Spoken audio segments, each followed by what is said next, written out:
Hello. So, bit of an update. So, the other day, like the day after my last video went up, we ended up having a little meeting with our group, right? And it was supposed to be like a peace meeting. The head female and I pretty much made up and made peace, and we're talking to each other, and everything was fine. As well as everyone else got stuff off their chest that they needed to. And it was pretty good up until the end, where, of course, the head male and the head female was starting to get to an argument and just going around and around in circles. So we ended it there before we went any further. But it made really good progress. Well, the very next day, or night, actually, they end up getting into a petty argument, and she wanted to lock everyone out of the apartment so she can have some alone time. Which, although it is reasonable, you shouldn't lock your other roommates out of the apartment, even though it is your apartment. Because my buddy and I have been there for more than 30 days, and in the state that we're in, she has to take us to court in order to kick us out like that. And even the cops agreed. And depending on what the reasoning is, you can get, I think, at the bare minimum 6. I could be wrong. Indiana.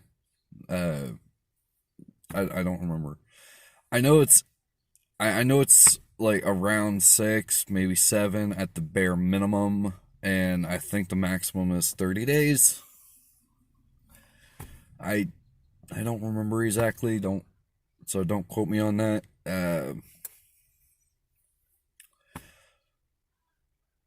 So the head male and the head girl were arguing for a little bit, and I was cooking, so I only heard muffled arguing. Uh, but I was next door, something like that. With our apartment, it's weird. We basically have two apartments.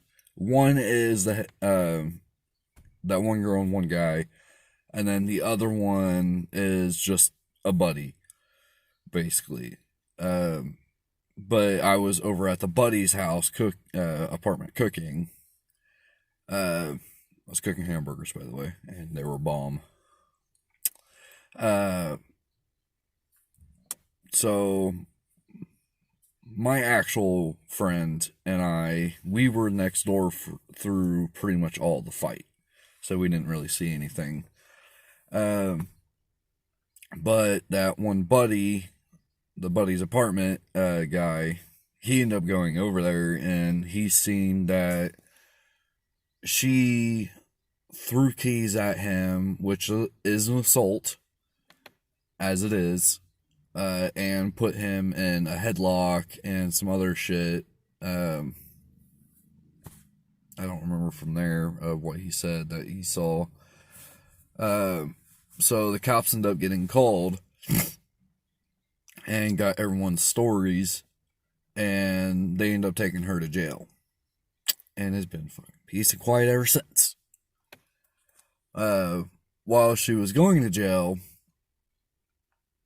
the downstairs lady ended up coming out and ended up doing some sort of stupid video herself. It's like, this is what happens when you do cocaine, and none of us do cocaine.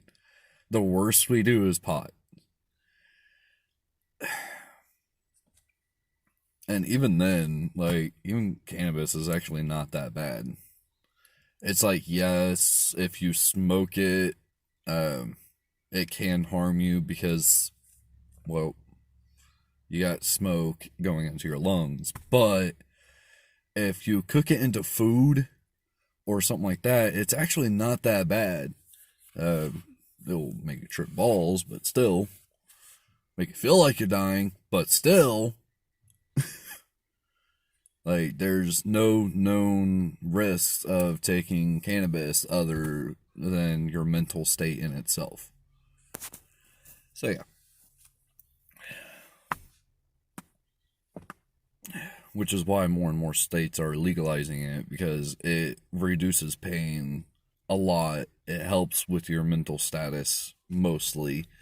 Uh, like for depressed type people, it usually helps them with their depression or their anxiety. Even people with diabetes, typically it's easier for them to handle their diabetes.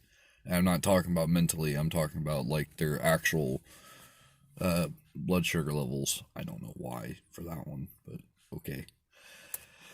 And a bunch of other stuff. It's although yes, it is a drug, but you gotta think all medicines are drugs, but not all drugs are medicines.